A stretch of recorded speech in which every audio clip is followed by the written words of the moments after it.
Hi Hinsters, how you doing? Welcome back to the channel, and if you're new, welcome too. My name is Hinny, I am a spiritual astrologer, and for those who've been following, I am in Korea now, finally.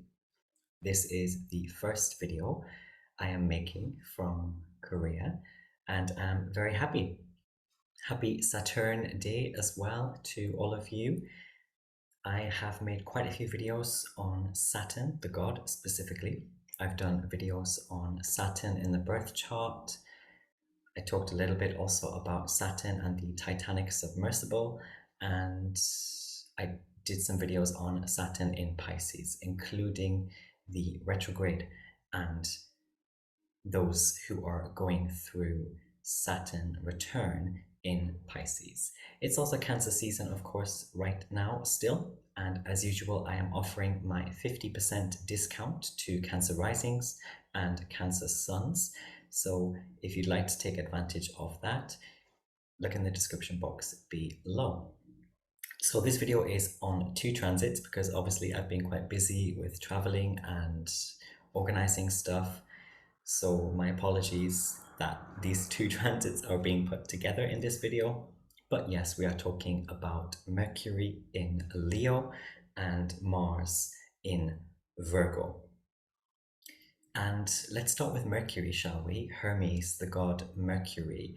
And I also made some videos on I made one video on Mercury in Cancer, so check that out. We're still right now, as I film, in the Mercury Cancer transit. But the Mercury in Leo transit dates are July 11th to July 29th. And the tone that we have here for this transit is Mercury still being under the beams of the sun being in Cancer. So Mercury's message this year in Leo is remaining Cancerian.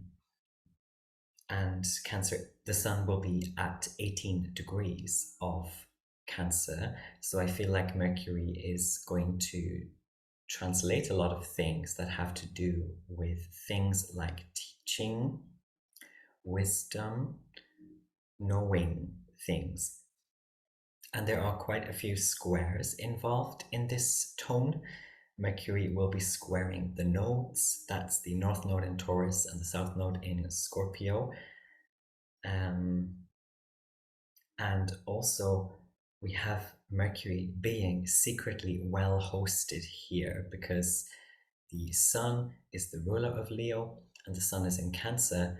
And I'm going to make a video on this later at some point, but the Sun is kind of the secret or secondary ruler of Cancer. So what do I get? What do I get for this? It is quite hot here.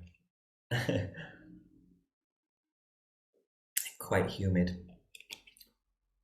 But today is fine compared to like 2 days ago. Oh my God, 2 days ago it was too much. But yes, I get with this Mercury in Leo transit then, Mercury entering a fixed masculine fire sign. And we know, the Hinsters know hopefully, that Leonite energy has already been kicked off. We had Mars going through Leo, and we've got Venus in Leo, and we're going to have the Venus retrograde in Leo. So we're already in Leo season. I've been saying this, but this is bringing out heart messages, anything that pertains to our hearts. And this is speaking our feelings as well with confidence. Mercury is, of course, associated with, or is the ruler of speech, communication. We get also communicating strength. The message I have here is that there is no need to do things like jittering or moving or swaying so much. Leo and Leo season especially, kind of puts a stop to, or finishes up, ties up loose ends when it comes to the more negative Cancerian or shadow sides of Cancerian energy, Cancer season. This is like, the crab moving too much from side to side, that Cancerian indifference. Mercury in Leo is kind of communicating more strength now, and like there's no need to jitter, move, or sway so much. Basically, we get kind of the crab spirit standing firm. Leo is a fixed sign, so firmness here. Also, we've got beaming, being beaming. That's the message I have here. And like happiness bursting out or being covered in happiness somehow, or some space can be covered in happiness. And this is being proudly proactive as well. And remember the squares that Mercury is making as it enters Leo? These squares, they kind of ask for, so there's this word in Korean, 성실, which is like faithfulness or sincerity. So it's kind of this bursting out has to do with being sincere or faithful or having faith. And also keeping things simple as you can. Like the simpler you keep it, the better. It's kind of like a square. It's like fixing the four corners of some plan or hack that you have already developed or you're close to finishing the development of spiritually, and it's like keeping it as simple as that. It's not, and Leo season, Leo energy can push us there. It's not about making too much of a song and dance about it. This is Leo getting too theatrical or too proud. It's not about that. It's about keeping it a bit simpler or a bit tidier in some way for some people, keeping it tight. And also, we get here another message I have is that Mercury in Leo brings a kind of dependable and reliable cup bearer. Mercury is the divine assistant, is the service provider, and rules those kinds of roles, like civil servant type roles. And also, it's giving me Page of Wands vibes from the tarot with this fire energy coming in. Page of Cups, but also Page of Wands, especially. And finally, for Mercury in Leo, I'm getting like that it's just playtime. For a lot of people, now is playtime. You get the green light, you get the bell, the ding dong, but especially when it comes to your family, our family, however that's construed, and the past things and places and energies of the past coming back and playing with those things or being proud in some cases of those things. And this is also ancestors and kind of having a kind of spiritual playtime or party with your ancestors. The spiritual lineage of yours is coming out to play now, or something could be being announced or proclaimed now from that deep spiritual past of yours. So we've got Mars then in Virgo. So the dates for Mars in Virgo are, and this is very rough, but July 11th to August 28th. And the tone here is very important because we have Mars entering Virgo at exactly the same time that Pallas or Pallas Athena enters Leo at exactly the same degree.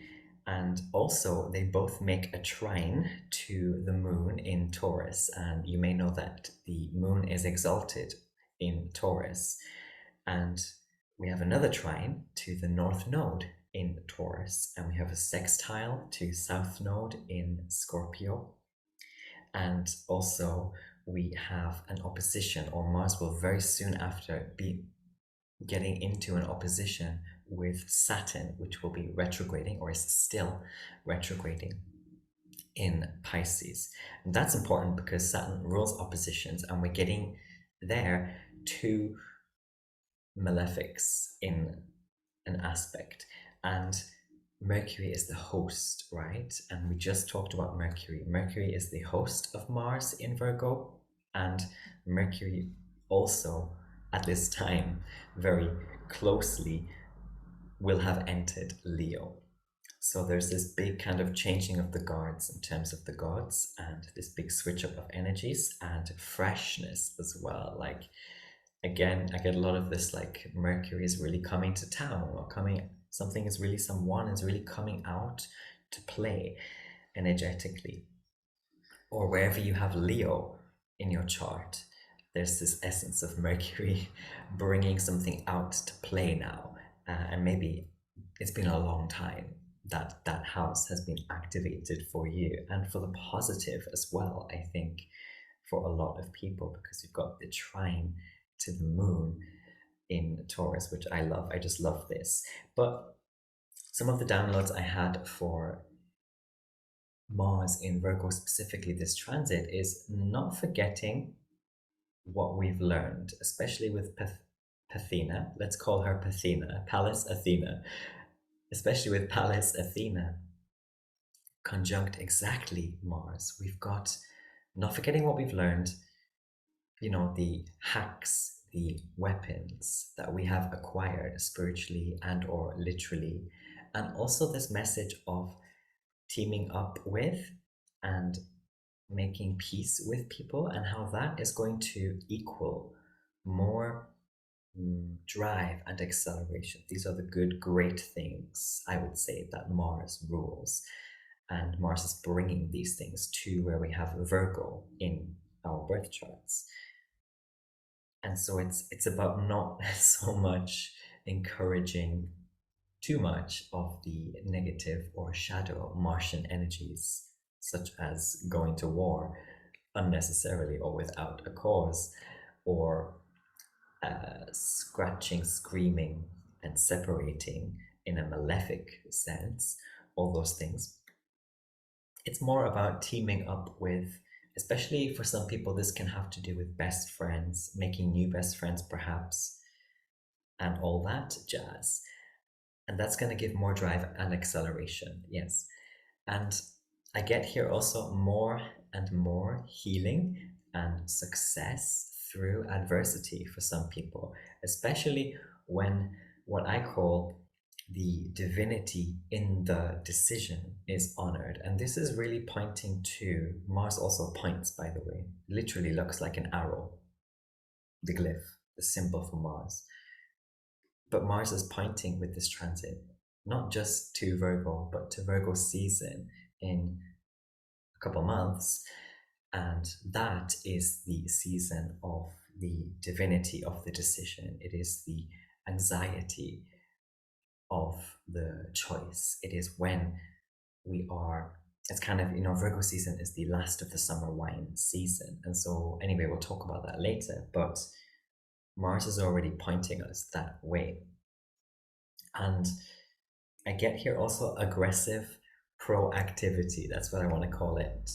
And an initiation and an intuition that is based on the accounting of as many factors or as many variables as possible. So it's really taking account for as many cogs as you can, and how all of these cogs are turning, and are there any like blocks, or like, do any of these cogs need more grease, and all that jazz. And finally, with Virgo and Mars in Virgo, the image I have is spiritual scissors time. Of course, Virgo, just like Cancer, these are very snippy seasons, chop seasons. We've got Ceres as well, which is also very scythy, choppy in Libra, which is another big cardinal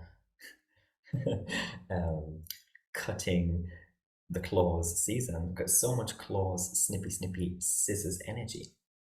And Mars rules knives, and Virgo is the spiritual accountant. So finally, we get here things like, this can be literal for some people, but more spiritually, generally, this is cutting cloth to size. That's the image I have, like cutting the cloth to size, or even like proudly recognizing Mercury in Leo and humbly pushing yourself forward, therefore, and driving yourself, or driving someone, or driving each other. Mars in Virgo, because there is a sense of being cut from a different cloth. So recognizing where or how you are cut, we are cut from different cloths, and how that is a divine gift. And also processing the receipts. Again, this can be very literal, very good time to just fire through the receipts or the accounting books or taxes, that kind of stuff.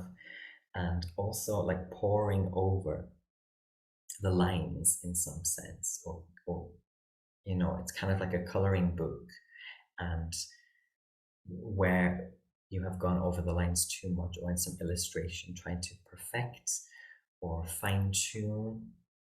And also finally, this is like honoring dates and deadlines, especially dates and deadlines that pertain to family as well, because we have so much Cancerian input with these transits. So that's all I have to really say and reflect on these two transits. Let me know in the comments where you have Leo and where you have Virgo in your birth chart. And especially in the case of Leo, are you already feeling the activations and amplifications of the house where you have this proud lion masculine fire sign? All right, that's all I've got. Take care and see you in the next one. Take care. Bye.